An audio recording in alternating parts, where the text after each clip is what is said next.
Kung naa ganitay away, kinsay kahay dali mong sorry. Ikaw o imo uyab? Lucky jud, lucky. Ikaw ba o imo uyab? Ako day. Laki mo man Ay, Ay, lucky pa rin mo. kay ami ko god. Ako ay. Ikaw kay nga naman. Kay mga baye mga permi, mga chick la daan ba sila mong isakto god. Kita lang lamang magpaubos. Kami lang may mga laki na may adjust, mga laki. Kita na adjust kay kuan ang mga baye sila ng kuan. Perfect Pero- always.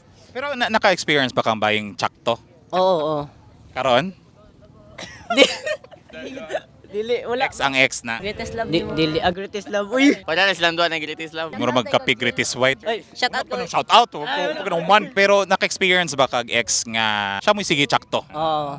Pero sa puhon nga kuan ba, sa puhon nga magkarelasyon, muuyon pa kaha ng mga babae nga sila isiging tsakto. Dili na ko mo yun na. Dapat kuan pantay-pantay ramin duha ba? Di ba check? Dapat in terms sa mga desisyon sa kinabuhi or unsay pangbuhat, dapat kung sayop-sayop, mababayi ba kag lalaki. Check. Paano lang mensahe sa mga babaeng intsakto sige. Kung gani girls kanusta mo masaya po, dapat kami na bisakto.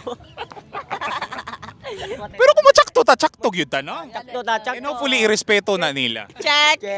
Anara? Kadara. Sige, shout out na ta. Shoutout ko sa ang greatest love nga si Jilda L. Ay sa'yo. Shoutout kong kuan Kimberly Day.